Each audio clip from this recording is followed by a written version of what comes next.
welcome to this week's edition of Two Men in the Middle, where two men in the middle of the country pontificate about politics, news, current events, and everything under the sun. I'm Brandon Koenig. I'm Craig Huey. So, Craig, it's been a little bit over a week since we've last podcasted. I think we've had a couple of weeks in between with just schedules and everything. And in that time, the slow-moving bureaucracy as it relates to the infrastructure bill has netted a win for Biden, a significant win with a 69-31 vote in the Senate. You had 19 Republicans 19 join Democrats in supporting the bill, much higher than most pundits anticipated, and now moves to the House. So this can't be overstated because it's been decades since we've had an infrastructure bill of any kind, especially of this magnitude and reach, because we're also not just talking about kind of core infrastructure as far as, metal and steel and bridges, where we're also talking about fiber. We're talking about many other components as well that feed into what we consider infrastructure in the modern age technologically. So what are your thoughts on how this passed the Senate and what this means going forward? So I'm a little surprised that this passed at all. I'm a little surprised that it passed with 19 Republican senators. I guess, is this the way we're going to advance big legislation moving forward? Is that there's a bipartisan piece that everybody votes on, and then there's a reconciliation piece that a party pushes through? When they came up with that plan, I mean, a couple months ago when they announced that, remember Biden had that, he kind of had that gaffe where he came out very strongly and said the two are related together and I won't move on one without the other. Then he had to completely backtrack on that. So this thing got off to a really rocky start. And to be honest, I just didn't think the Republicans would give Biden another win.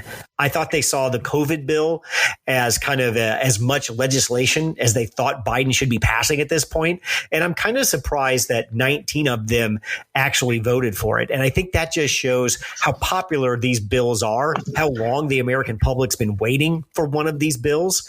Rick Scott went on Fox News Sunday and complained bitterly about this bill and complained bitterly about the deficit spending it would put the country in and add to our debt, then admitted they are going to spend every cent of the $38 billion Florida gets to update their infrastructure, which is rated currently at a C- right now. So I think the tell on this, a lot like the package for COVID, while you're going to hear some traditional Republicans speak on debts and deficit and leaving this to our children and the impact that that's going to have, I think at most that surface level, I don't think the Republicans really don't believe or now is not the time for fiscal conservativeness. I think they saw an opportunity to pass a popular bill. They didn't want another popular bill to pass without Republican support. They jumped on this bill. And I think for the 19 Republicans that signed off on it, they get to go back to their state with a win, because a lot of this bill is going to be shovel-ready projects for roads, bridges, seaports, infrastructure that we desperately need. And when those projects go up, they're all going to have that sign by them that said, this shovel-ready project is compliments of the 2021 infrastructure bill or whatever that's going to be. I think the Republicans, they saw an easy win. It's something that they could easily be bipartisan on. And when Mitch McConnell was one of those 19, I was just going to say that where he's at with it. Mitch McConnell's support when he spoke out favored in support of this, I think that was a turning point for many other Republicans, because it gave them the confidence to come out for it as well. It also blunted the impact of Trump's opposition and his vocal admonitions to Republicans to not support it.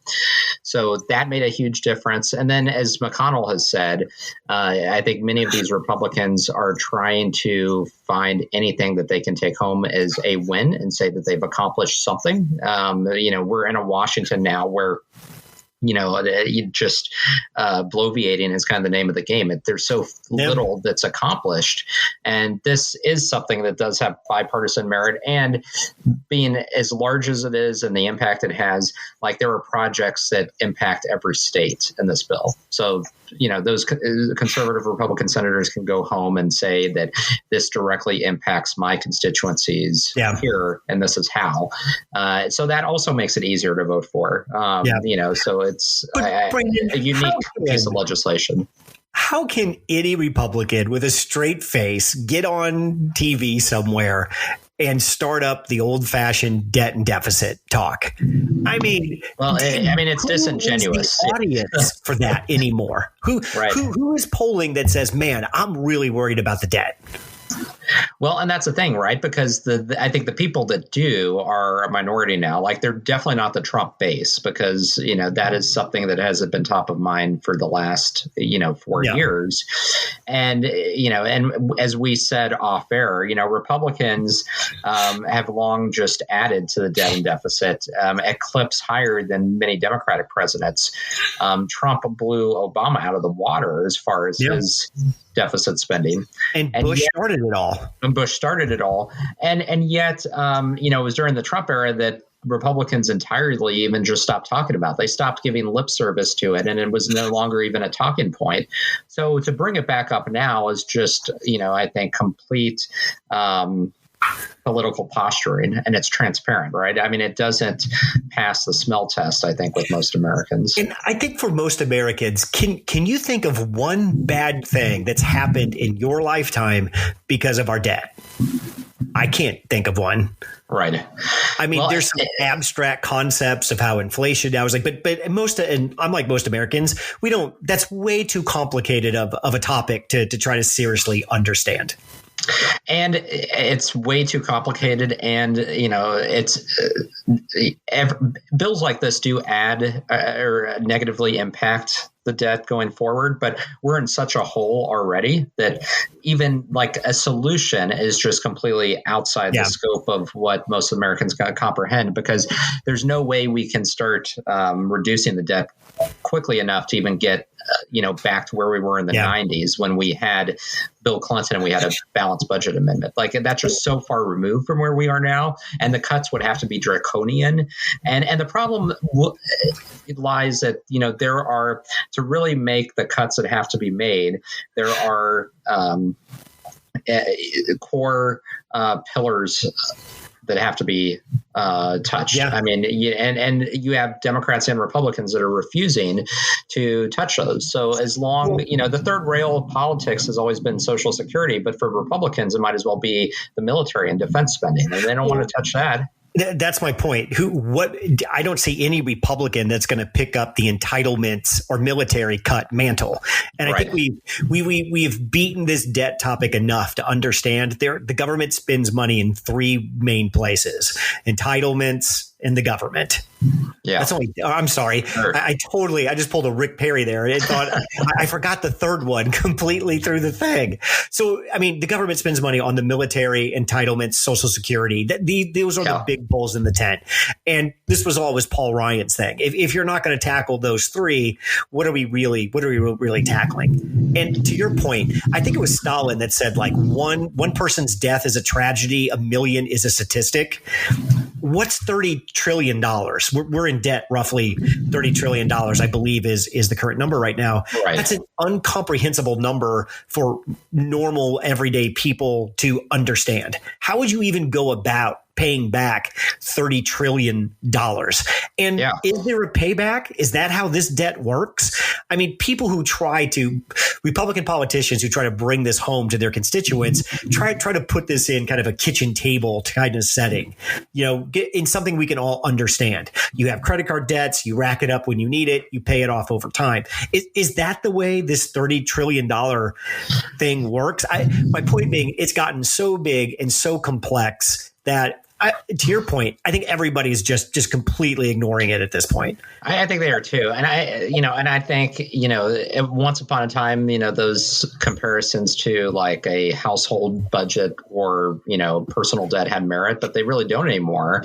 And I mean, one of the major differences is the government can spend to oblivion, like they can run up debts and deficits. There aren't the same type of real time implications and consequences that an average person or family would face, right? I mean, it's very different circumstances. So granted, you're talking about monetary policy, but you're talking one's at the micro level, one's at the macro level, and one's with, an entity that has unlimited borrowing power and unlimited spending power.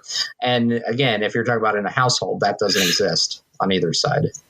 Jonah Goldberg said today, I was listening to a podcast he was on, and he looked at our debt in different ways. And he was trying to think through, what real jeopardy does carrying this much debt put us in? And he asked the question, what would have happened if after the 6th, if that crowd would have gotten a hold of Mike Pence, if that would have gone worse, if that would have played out in a different way, how many countries are going to be just hip to buy our bonds at that point? Or let's say we get into it with China over, I don't know, they roll into Hong Kong or Taiwan, and we decide we're going to roll the U.S. military. How does China carries about $1 trillion of our debt? How does that work? I think what he was trying to get to is carrying this much debt the problem may not be paying it back. It may be how it weakens our position as we try to act on the international stage. And I thought that was a really interesting perspective to try to think through that, okay, if Japan owns $1 trillion of our debt, China owns $1 trillion, how are we limited in what we can do if we are that much in debt to the international community? Yeah, no, I think that's a better way to think about it, because I think it does impact the choices that other state actors make when they look at us and decide whether or not we are a reliable partner, whether or not we can, fund a partnership, assist in a military endeavor. And then you look at other adversaries, they look at it from the standpoint of that it gives them leverage, and that if they know that, our debt is going to be an obstacle or a barrier to our involvement somewhere in the world, they're more likely to act and not have any restraint, because they know that we are going to be restrained because of the economic impact. And one of the reasons we get away with racking up this kind of debt and people will still give us money and buy our debt is our stability. The fact that people know the United States is going to, in some ways, operate under a set of rules that are going to be enforced uniformly, and you can pretty much count on the performance of the American economy. Let another January 6th happen, or let that theme continue, and see what that does to us from a monetary possibility. If we lose that status of, of consistency, of that, hey, we are the economic standard. I believe the US dollar backs most monetary policy in the world. And that's because, again, our economic power and our stability. As we chip away at some of that may have effects on our debt that are unseen and that we're not kind of putting in play at this point in time. Right. Is the Tea Party completely gone?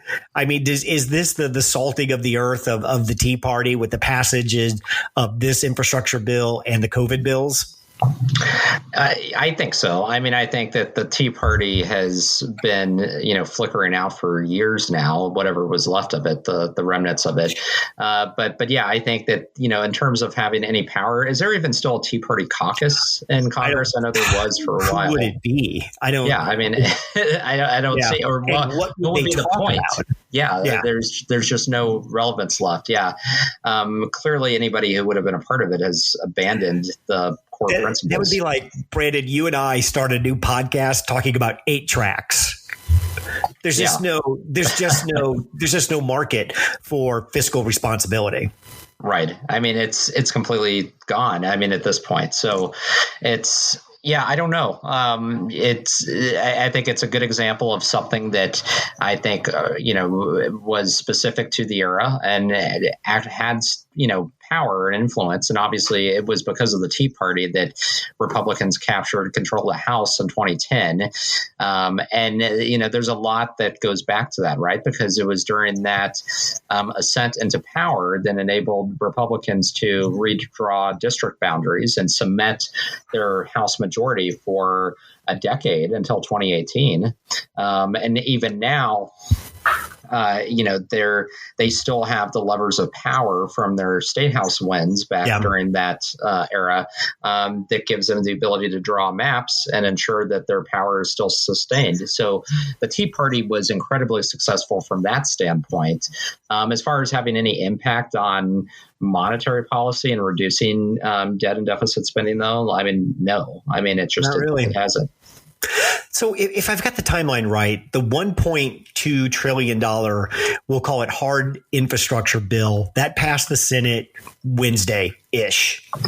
And then there's the $3.2 trillion that we'll call soft infrastructure. This is childcare credits, adult taking care of your elder care, tax credits. This has a variety of things in it around green energy. This is the more social spending that the Republicans wanted no part of. My understanding, too, is they've also passed that through reconciliation through the Senate, and this is all going now to the House. Is that? And I don't think the House is scheduled to vote on this until like September 12th or something. Yeah, it's like a month still. And of course, there's rumblings on timeline because there's House progressives that obviously want to move forward with their human infrastructure bill that includes much more spending. But yeah, that's the timeline as it exists today. So what are the odds of both of these passing the House, you think? Oh, gosh. I don't know. 50-50. It's hard because the Democrats' House majority, I think, is down to 3 seats. So it's a very, very tight majority. So they can't afford to lose anybody. And the Republicans in the House, for the most part, vote as a single block. So there just aren't any crossover votes anymore. Do you think they'll get no crossover after 19 senators? You don't think they'll get a handful? They might. I should say that they could. And they could get anywhere from 2 to 5, I would say. I would not expect more than a handful, like 5, though. So I don't think there's any way the Dems in the House will sink the 1.2 shovel-ready projects infrastructure bill. No, I think those are empty threats. There's too much at stake. Yeah, and this is like a one-shot, deal. And this just sticks it right up Trump's ass, too, that it was infrastructure week for 4 years and that they actually got this done. It gives somebody to run off. This gives everybody everything they want. If you voted for the bill and you like it, you've got projects to talk about that need to be done and things that make an impact on people's lives. These are things that directly are tied to jobs that people can see. And if you didn't vote for it, you've got a whole variety of fiscal responsibility issues that you could rail on if you want. So I just don't see how this is set up to where at least the $1.2 trillion shovel-ready infrastructure bill that the Senate passed through with 19 Republicans, I think that gets through the House fairly easily. I think so. It's, okay, what are we going to do about the larger soft infrastructure bill? And if that passes, great. If we decide to push that off or do something else with it, I don't think that's necessarily a loss either.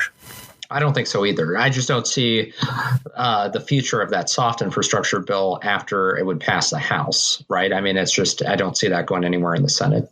Well, I think the Senate already passed it through reconciliation. Oh, that's true. That's right. So it was already passed. Okay. So they already passed it. This is the second time they would have passed something huge, like in the trillions in spending, with not a single Republican vote. Is that bad? I mean, I don't know if it's bad. I think it's kind of the new normal, right? I mean, for any bills, Democrats now, their strategy is find some type of economic component to be able to pass it through reconciliation. If they can find that it has that type of payment mechanism, it gives them an avenue. And I think that's just going to be the new norm. And really for both parties, unless something changes with the tactics, filibuster tactics. And just to remind everybody, Trump passed his tax cuts through reconciliation. Yeah, he did. They didn't go out and build any type of bipartisan consensus for that. Right. This started years ago, so this isn't new. But yeah, I'm glad you mentioned that because I somehow completely forgot that had already been passed by reconciliation. The three biggest pieces of legislation that impact probably the widest swath of Americans right now, if it's this infrastructure bill, if this $3.2 trillion thing passes, the COVID relief bill, and the tax cut, all of those were done in a completely partisan manner. Yeah. I guess if you like the policy, or if you agree with the policy, or if the policy does its intended, if it does what it was intended to do, does that matter anymore? And do you think it matters to Biden? I mean, Biden is pretty old school in his approach, so I think it matters to him. I know he is very. I believe that he honestly and very genuinely wants to have bipartisan support as much as possible.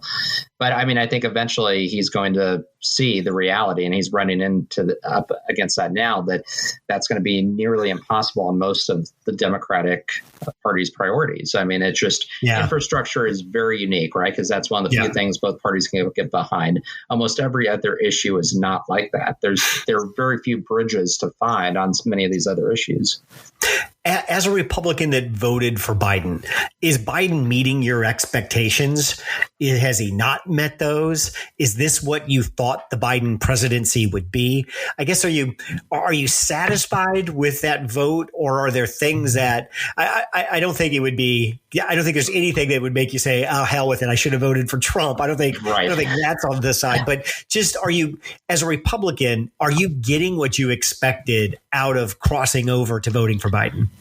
Yeah, no, I am, and I'm glad you mentioned that. I mean, my expectations were very low because I was at the point I would take anybody over Trump practically. But I do think that, Biden, out of, I think, all the Democrats, was uniquely positioned to be effective and bring people together. And I would grade him probably like a B at this point, like between a B and a B minus. I think he's done fairly well. I think there's some things that have been lacking. I feel there's some more leadership he could have shown. Particularly like on the messaging side of COVID and vaccinations and what we're going through now with the haphazard messaging of the CDC.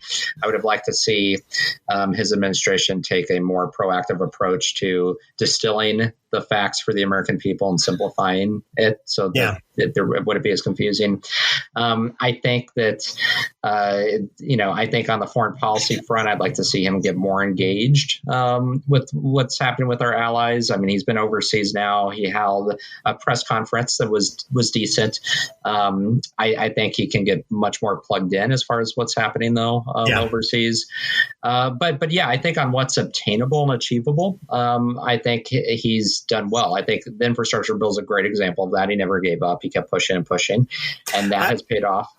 I like what you just said, that you are putting, as a Republican who really didn't see a viable Republican candidate to vote for, you have adjusted your expectations of what you're going to get out of a Democratic president. And I think that's where Republicans are still, oh my God, I can't believe they're spending all this. You can't. Do you know any Democrats? Do you know what we do when we get power? You don't know the reason why this permanent majority has never really taken shape, because every time we grab the reins of power, we overreach and get booted right out of it very quickly. I mean, there is a potential. that is going to happen in 2022. I don't think there's any way the Democrats keep the House, just based on just how the levers of power come and go in the United States and just how our elections work. I think they know that. They're trying to get everything through before the end of the year because election season starts January 2022. Right. And if we're in a scenario where Democrats lose the House and have the Senate, we're going to be back to gridlock. Yeah. And I think that's exactly where we're heading. And I think they know that. So there's a rush to get as much of this stuff through as they can. Let's switch to, in this infrastructure bill, tucked into it, there was an attempt in this bill to raise. Let me backtrack. Taxes are going to go up in this bill, mostly on people who are the most wealthy. I think there are also some tolls and things like that go in. But another one of the big pillars of tax revenue is going to come from cryptocurrency. Now, this bill is 2,700 pages long. What's in it? Nobody really knows. Right. It's enormous. And I looked all over on the web to try to get a definition of what this cryptocurrency thing is. And I think I have it about 60% right. But basically, there's a lot of crypto transactions of people creating cryptocurrencies, buying and selling cryptocurrencies that are never reported to the IRS and people don't pay taxes on. Now, if you are a crypto broker, and there's some discussion about what that means. Does that include the people that mine Bitcoin, the folks that owns the rig that do all the blockchain transactions that actually create the security behind it, and in return for that, they get Bitcoins. They may now have to start reaching out and logging and reporting on people who buy those Bitcoins from them. The CBO basically said this bill over 10 years with the cryptocurrency tax should generate around $28 billion in tax revenue. Just to give some folks some context of what that could do, I think they said it was $30 billion to replace every single bridge in the United States that had a rating of deficient. So they are counting on this tax revenue and growing this tax revenue off cryptocurrency as a major part of funding. Yeah. This is one of those things that more and more legislation is packed into these massive bills, and there's these small things you have to unpack. This is, I think, the government's first real regulatory and tax attempt at cryptocurrency, and I don't think it's going to be the last. No, I think, and again, there's a lot here for government to understand and to grapple with, and processes that have to be in place. This is cryptocurrency is at its advent. It's almost like the internet was, a couple decades ago, and the government was trying to update policies around internet and communication policies. This is the first attempt. There will likely be many more.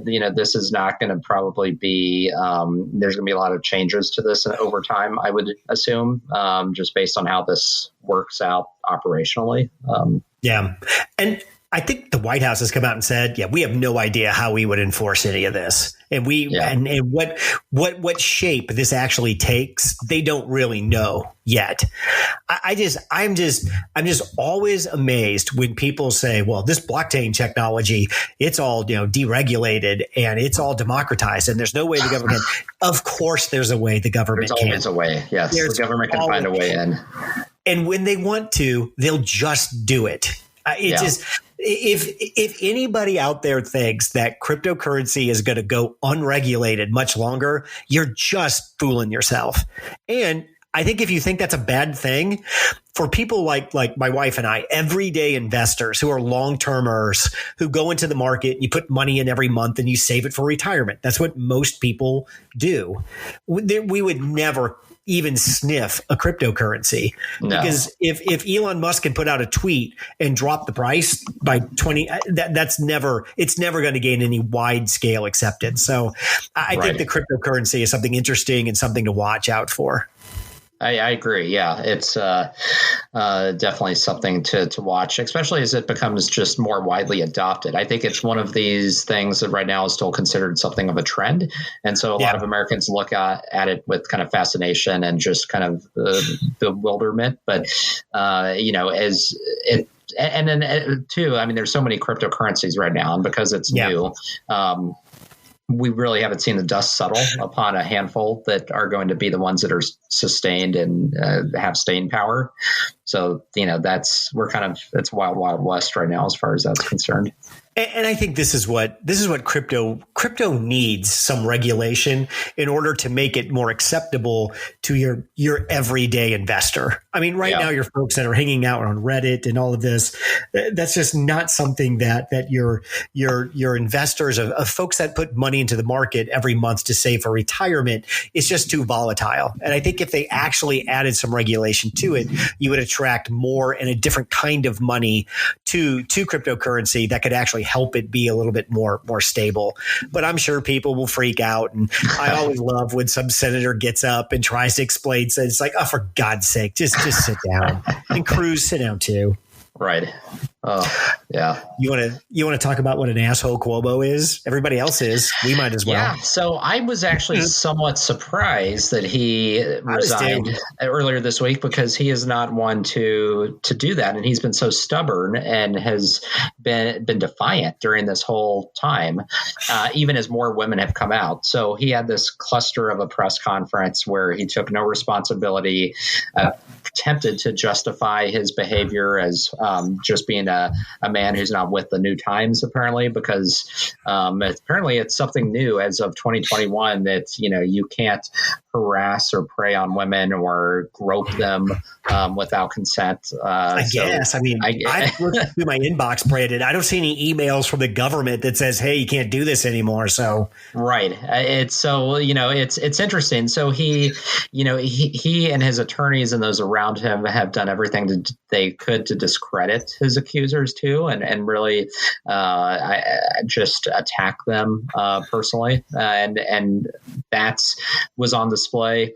And it was very sad that, I think, in the kind of pathetic that the end of his governorship has come down to this, right? That this is going to be his final, what he's remembered by at the very end. Yeah. I think he would have better spend his time talking about his political accomplishments rather than trying to justify his behavior and defend his behavior.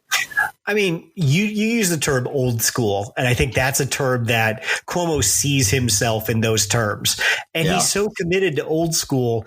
The press conference he gave was right out of 1987.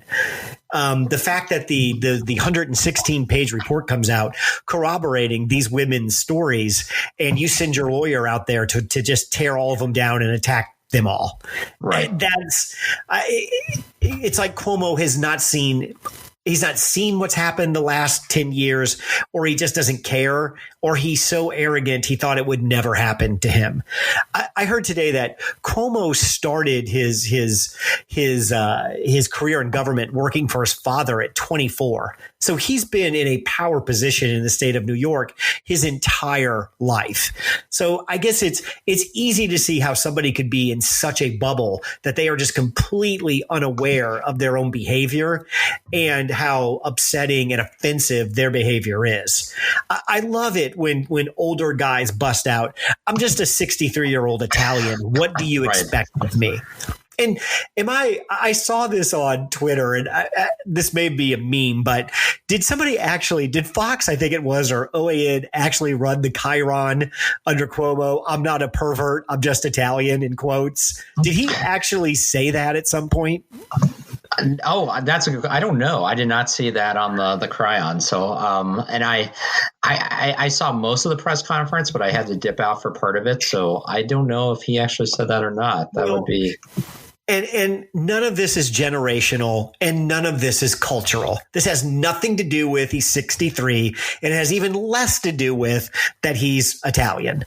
What this has to do with is he's been in a power position his whole life. He exerts power over people. He's done it from a very early age, and this is how the world of work works for Andrew Cuomo. And it's always worked this way. Yeah. The only change now is women have enough power in the workplace to say, we're not going to put up with this. That was the change that Cuomo missed.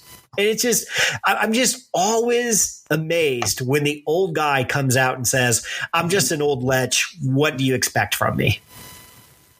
Right. Like somehow that's that makes everything okay. It just, I mean, how can you expect a man to work with women his whole life and not grab a side boob? Right. I mean, that's literally how he comes out. Like, I just can't believe you people, are so upset by this. And the whole thing was just an idiotic scene. Yeah, I mean, someone who has been around in politics as long as he has, you would think he would know, the way to handle his going out, his resignation, and instead he just, I think, engenders more ill will and more disgust. I mean, based on what he did. Why give 14 days? He didn't need to give a 2 weeks notice. What does he think's going to happen in his last 2 weeks in office? I don't know. Going back to what you said a moment ago, it looks like that cryon was not his actual quote. So that was Fox News summarizing. Now, his actual quote, what he said, which I remember seeing this in real time now, was as an Italian, I've always kissed and hugged in a casual way, and I've never crossed the line with anyone. Have you ever worked with someone, male or female, that's just a talk toucher, that they cannot talk to you? I have one time, and I literally had to tell the person, stop touching me. Right. I mean, she wasn't, it was nothing offensive. It was just every time she talked to you, she would grab your wrist or she'd grab at your arm or your shoulder. Yeah. And after a while, it's like, that is, even if you're 63 and Italian, that's just off-putting to anyone. And it's so easy to see how off-putting it is. I don't know a single woman that I've ever worked with, even if ones that I were very close to, that if I consistently put my hand on their shoulder or back, they wouldn't turn around and say, what are you doing? And stop it. Well, and, it's interesting because he tries to justify this as just kind of like touchy, huggy Italian behavior. But he, sidelines. I mean, the accusations made are, that this was behavior with sexual innuendos and, and they were made and suggestive language. Like it wasn't just in the context of someone who's huggy, touchy with everybody. It was specific to young women who worked for him with innuendos that were attached, the groping allegation. So it's just, it's somebody who's trying to, I think, save his reputation and his legacy, and by completely denying what is obvious at this point. But that's backfiring. I mean, he's going to be remembered now for not taking responsibility and for going out in a very disgraceful manner. Well, and after that 116-page report came out, he came out with his own report that was mostly pictures of him and other politicians. Yes. Oddly, weirdly touching, kissing. What? This is your. He had a photo of Chris Christie and Barack Obama, embracing after the hurricane. I mean, who takes a woman they don't know? I'll go one step farther. Who takes a woman they're not married to, or in a very serious relationship, and put two hands on their face in order to kiss them? That's ridiculous. When is some woman just going to knee some dude right in the nuts and just end all of it? Just drop Cuomo right in the middle of a New York state dinner thing. He touches someone in the back and some chick just turns around and knocks him out with a punch. Is that what it's going to take for men finally to get the thing? I'm always fascinated with that guy, with the guy who has everything to lose and chooses to lose it over this. Yeah. I've just never, what's the calculation? Over and over again, time and time again. Yeah. Just don't get it. Do you think he's going to run again? Oh, gosh. I can't even imagine that right now. He's a three-term governor who would have easily won a fourth without this. Yeah. I mean, his approval ratings had held strong for the longest time with all these allegations coming out. And he had kind of bounced back and he had been defiant. And again, I think the only reason he resigned was because the New York legislature was going to impeach him. It was obvious they were headed in that direction, which they still might do that anyway, because there is no love lost between Cuomo and his own party, and many of them are in the legislature. Now. Yeah. But I guess he could come back and he could try. But I mean, what is he going to run? I guess governor again? Like, what's the?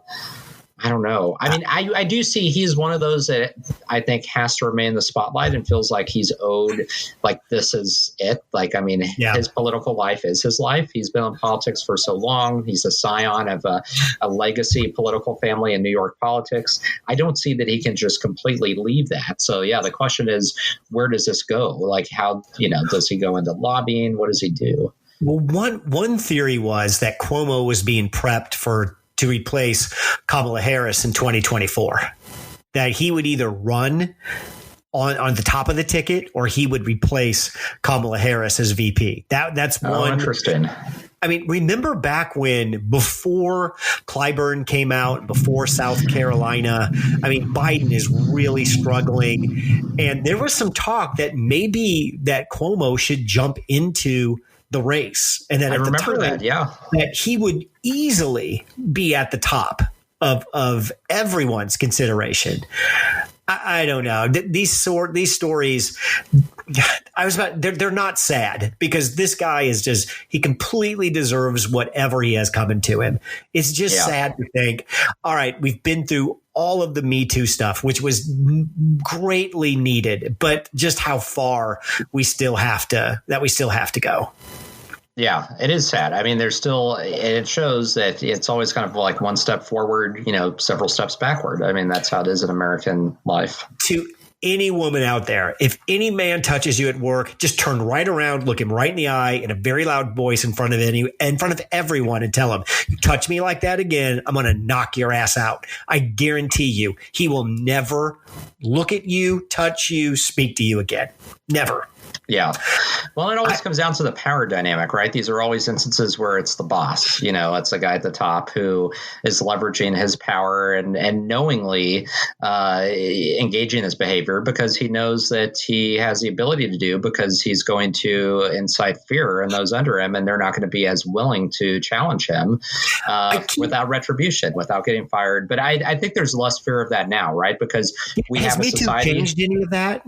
I think so, because as a society, we are much more likely to stand by and with women who have accusations that turn out to be true, where this behavior is happening.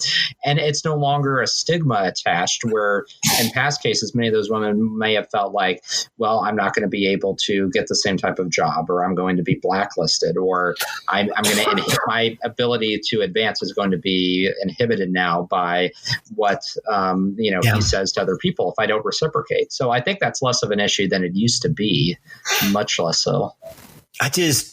For any man who ever puts a woman in that position, you're just a scumbag. That nobody deserves to be put in that spot over somebody with the perceived, well, not with the perceived, with the actual power to control their career. That's not good.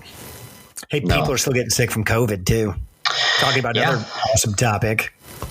Some things have changed. Yeah. So we have the Delta variant, and we have Delta Plus, and we have Lambda, which is, so the variants are going. We have 50% of the country that still isn't vaccinated. So we have this petri dish, the host for these variants to spread and to multiply. Yeah. Until we get to at least between 60 and 70% of the population vaccinated. And we have some states that are just, I think, having critical outbreaks and are even worse than they were at the height of last year's pandemic, partially because, if you recall, last year we had the mitigation measures in place. Many of these states that are seeing the most severe outbreaks don't. They no longer are masking. There's no distancing. There's no limitations on behavior. And so you have cases like what you have in Arkansas, where as of beginning of this past week, they only had 8 ICU beds available in the entire state, which I think people forget that outside of the mortality rate, the big issue is the hospitalization rate, because if you have hospitals that fill up with COVID patients, if you need to go to an emergency room and stay overnight for anything other than COVID, you may not have a bed available. I mean, you may be at a disadvantage. Yeah. And that's what's scary. And that's why there's all this emphasis on trying to keep hospitalizations down and triage. And what you have in many states is you have people that are being floated between hospitals to try to balance out the load on hospital staff and on capacity. And Texas and Florida are also, just I think in dire straits. And both of those states have governors who have gone the other extreme, where they have signed executive actions barring businesses from requiring masks, barring cities and municipalities from enacting their own mask mandates, and schools barring them from requiring masks, which is interesting because DeSantis, as an example, his own kids go to a private school which has a mask mandate. DeSantis. I don't know what DeSantis and Abbott in Texas are doing. I know what DeSantis is doing. He's laying the groundwork to run for president. Yeah. He is trying to thread this needle that he is Donald Trump's policies without Donald Trump's Twitter account. And that's a very hard thing to do because the people, because he's doing this thing where he knows, without knowing if Trump's running or not, he's got to play to that MAGA base. He knows he's going nowhere without them. So he's trying to thread this needle to where, yes, he keeps those people kind of on and energized and in his corner. And he's taken a lesson from Trump. In order to keep the MAGA people with you, you can ask nothing of them. That's the number one thing.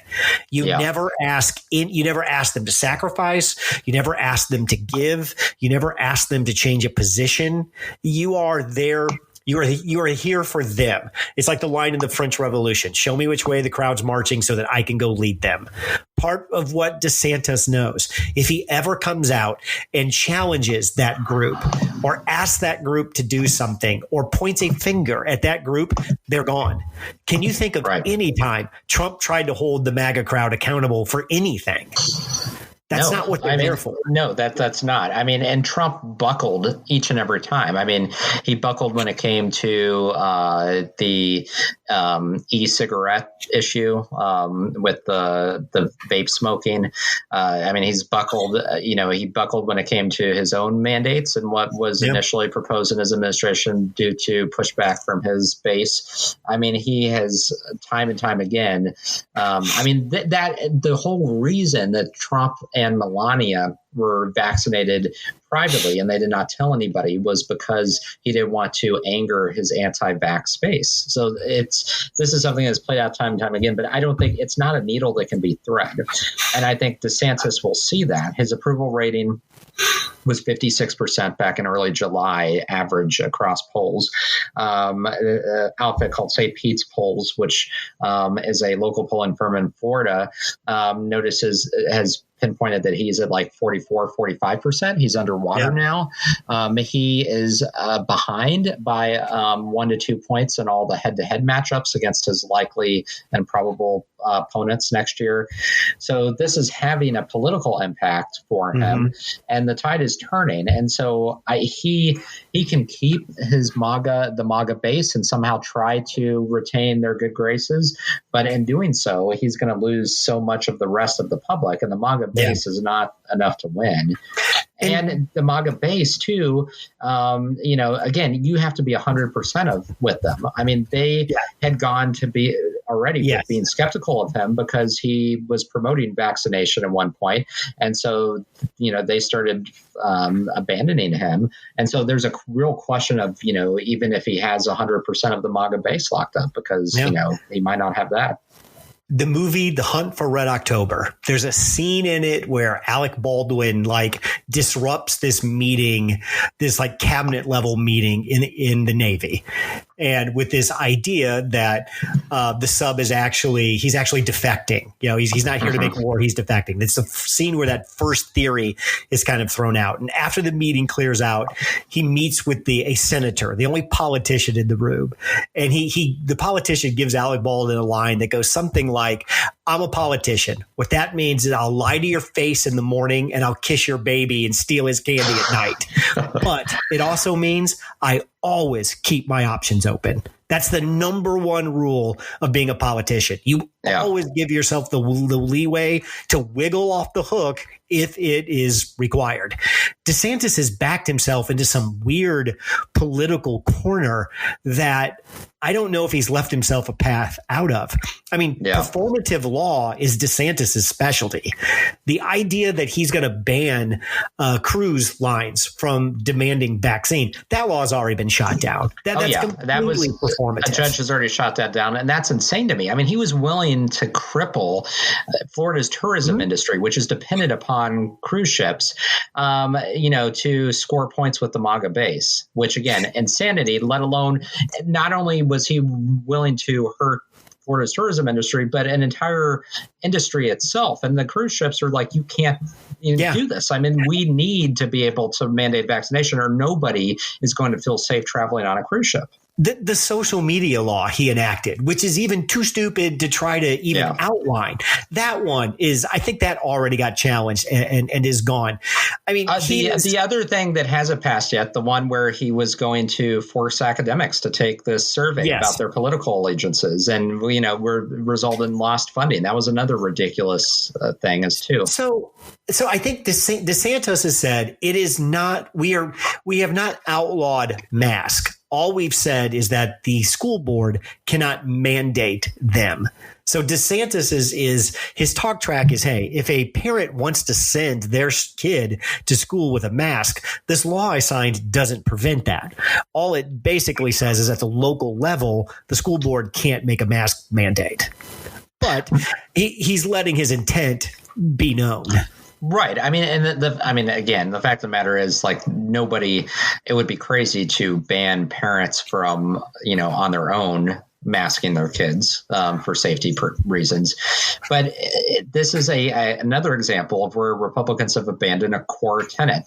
Republicans have always stood for local control, that it's best to let local school districts, local entities, cities, counties make decisions that impact their communities. And with regard to the pandemic, these governors have said, no, we're not going to allow these local entities to make their own policies. That's going to be top down, and they are not allowed to have these types of restrictions.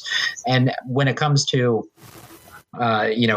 masking, I think in particular, it's an example of, again, trying to play to a base that just doesn't believe in the science behind the virus and doesn't take it as seriously as do others. That's what it comes down to. I get hey, you can't put in a mask mandate law. I understand politically what he's trying to do. Brandon, what possibly could be the political advantage in threatening to withhold payment of local school board members that allow masks? That's the part where it's like, okay, now I've lost the thread. What are you trying to accomplish here? Well, I mean, it's a form of coercion, right? So you're basically threatening them that if they go against you, and that if masks are required, you're going to retaliate. And so it's a way to ensure that there is no deviation from this policy that you've set out, that kids will not be masked. Is that him kind of proving he's the tough man Trump was? Yeah, I think so. It's one of those things that gets plaudits from the base. It's one of those things that he can use in a fundraising email, and I'm sure already has, and send it out and said, I stood up to the liberal bureaucrats and I threatened to withhold their pay for, making your kids wear masks, and I'm not going to stand for you and for your rights. I mean, I could write the email if I wanted to, and I don't want to, but I can see it now. Like, you can see it now. And I think that's what it is, right? I mean, it's more performative politics. Yeah. It's setting this up for use in fundraising, for scoring political points with the base. You have to remember, too, DeSantis was in this race for a while with some other Trumpian people to see who was going to be the heir apparent. Oh, yeah. And, that went back and forth between Kristi Noem in South Dakota, who for a while was the darling. And then she lost some of them by Kristi Noem actually has deferred to local control when it has come to mask mandates. Even though there's been no state requirements, she has it barred localities from doing their own thing. That's caused the ire of the MAGA base to rise up against her. So she's no longer in vogue. But DeSantis is, and he sees an opening. And so he is going heavy on this and is unwilling to give it up because it's the one area where he can differentiate himself from everybody else. And that's interesting that the CPAC poll that came out last month or in July, Kristi Noem, Tom Cotton, Josh Hawley, they had zero support. Yeah. There was no appetite for any of those folks. DeSantis and Trump were the only two that really showed any plausible path to the nomination. It's early, but that's what that data point said. I believe that the Democrats have a huge Biden problem in that there is no bench behind Biden. Yeah. If DeSantis flames out, let's say next year DeSantis doesn't win the governorship of Florida, who are the Republicans going to turn to? Is it Trump? I mean, the Republicans' problem is, I mean, okay, you could see a scenario where DeSantis could be where DeSantis could appeal to Americans in mass enough to win the presidency.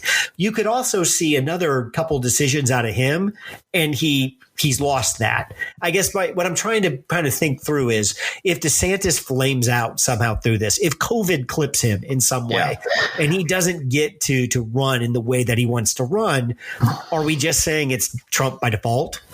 I think so. I think if he doesn't win the governorship, he's out. That's the end for DeSantis. I don't see how he has a platform to run on if he can't win re-election in his own state. But assuming he does win re-election,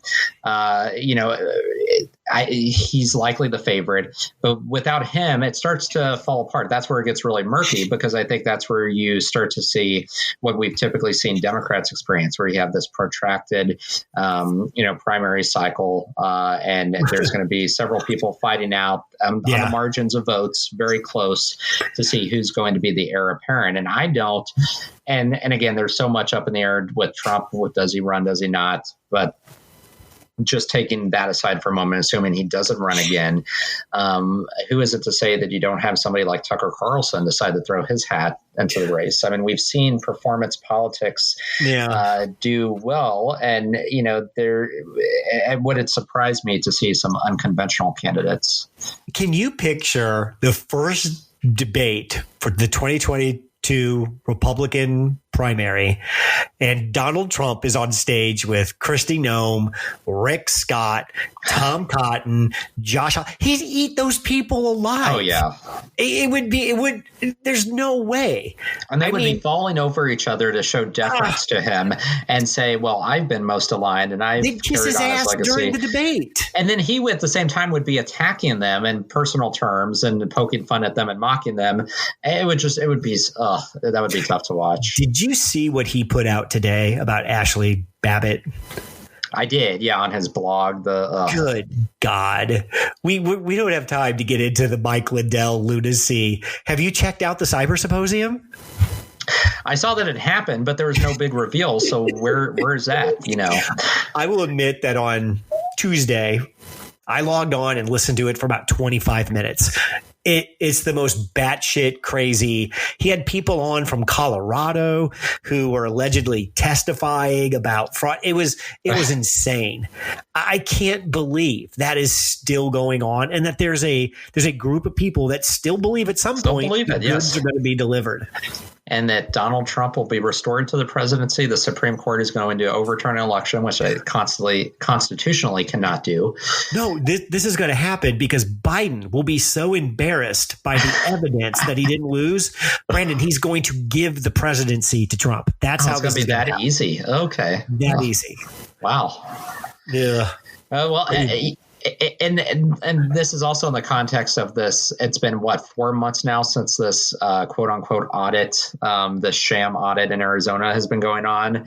Another example of something that's just. Charlie Sykes on his podcast had the guy on who's basically the recorder, Maricopa County. And he's just like, there's nothing you can do. He's the one that sent them the letter. Just get this over with, put out what you're ever going to put out, but be prepared to go to court when you do, because that's where this is headed. Well, and I didn't know when he said, and it makes sense that they're going to have to purchase all these new voting machines, because now that they've been in the hands of this cyber ninja firm, they're compromised, and so they can't, use them. And so that's another expense added on to this, ironically. Just ridiculous. Let's end with. I did want to mention another thing that happened this week. For those that don't know, Tucker Carlson was over in Hungary doing this tour with Viktor Orban, who's the autocratic president of Hungary, and just talking about how great Hungary is. And even though he's a proud American, he is just amazed by the level of freedom that exists in Hungary. This is so ridiculous and so problematic on a number of places. But first and foremost, for those that don't know, Hungary has been trending autocratic for the past several years, right under Viktor Orban. They do not have freedom of speech. The media is tightly controlled by the government. All of the institutions have been politicized. Career civil servants have been forced out. Ethnic minorities as well as LGBT persons are persecuted.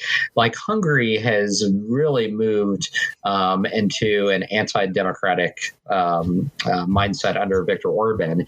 And it's interesting that you would have Tucker Carlson go over there and say, this is someone we should emulate, when freedom doesn't exist. And by the way, somebody like Tucker Carlson, who is outspoken against the federal government here on TV every single night, that cannot exist in Hungary. That's not allowed. I mean, you would not have a broadcaster like Tucker Carlson over there because he would be denied a permit to even operate on cable television.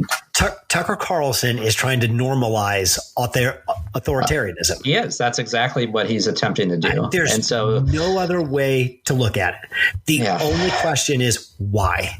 What's in it? I think we both agree that the main things that drive Tucker Carlson is being on TV and making money. Yeah. So is that what this is? Is there something more? If this is just Tucker doing this to be a troll, hey, congrats, Tucker. You've accomplished everything you wanted to accomplish with this. Is that all this is? I mean, it could be. And again, like you said, I think Tucker's most concerned about his, just his ability to make money going forward. And, that he continues to be a leading voice on the right, and that he is the voice of the right. So to do that, he has to evolve into where the right is going. So there's some question, is he leading the right to authoritarianism, or is he just reflecting the trend lines of where the right is going in America under Trump? And so he may just be a reflection of that. And so he, I think is moving in that direction partially because he sees that's where the power is, that's where the money is, that's where the leadership is, and the influence. And if he wants to continue to have the influence he has, he needs to move in that direction.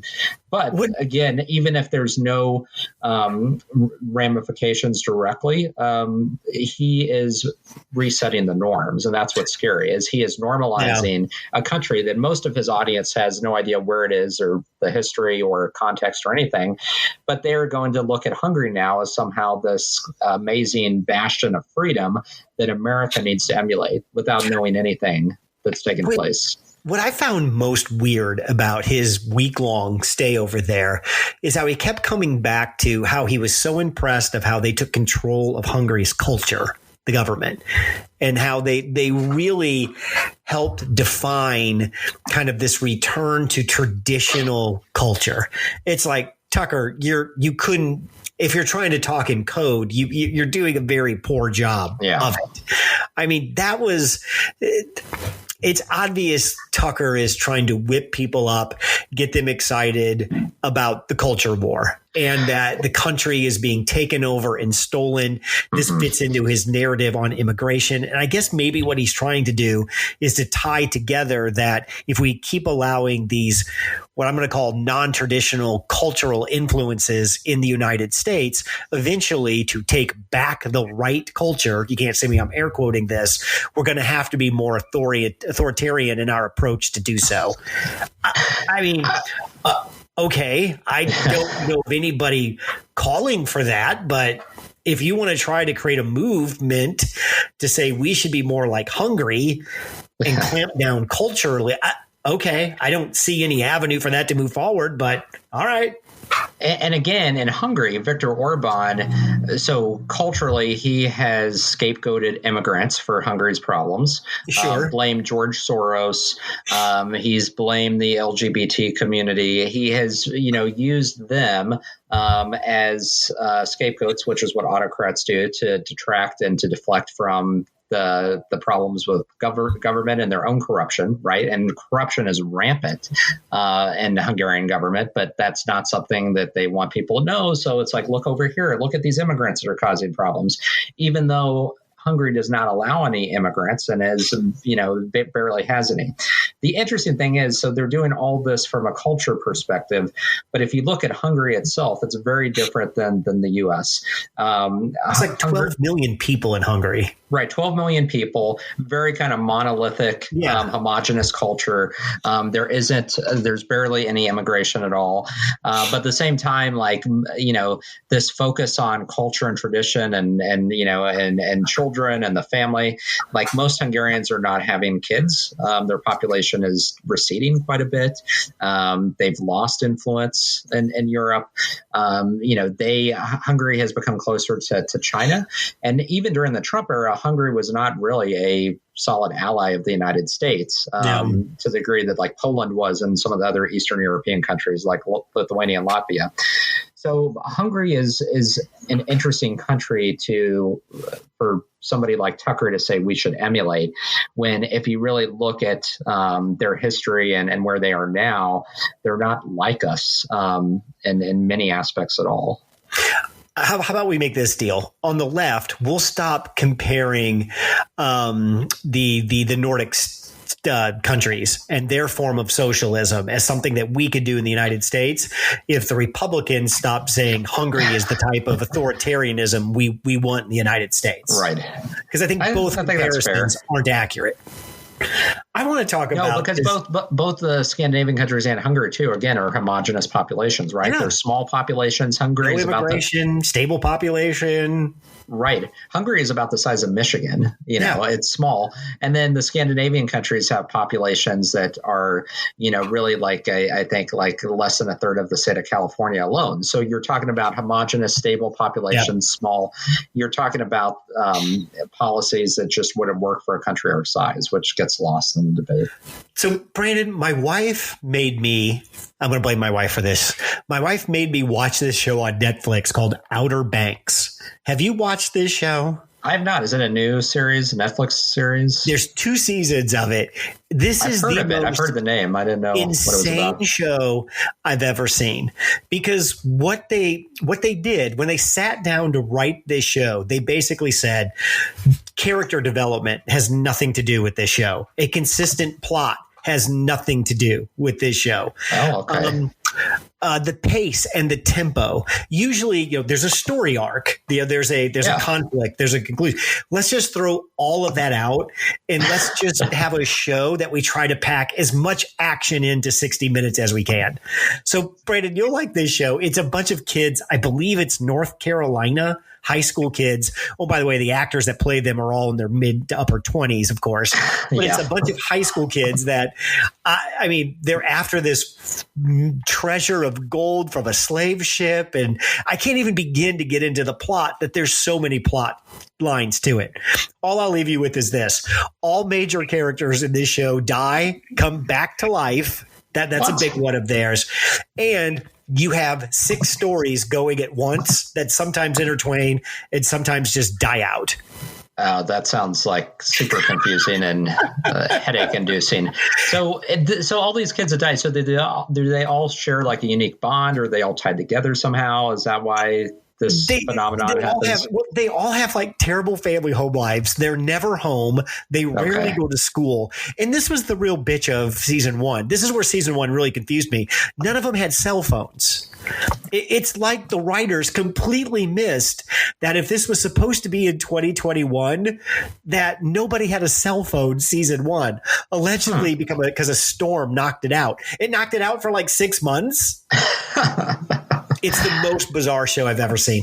I can't say that I like it, because most of the times I watch it and just look over my wife and be like, you've got to be kidding me.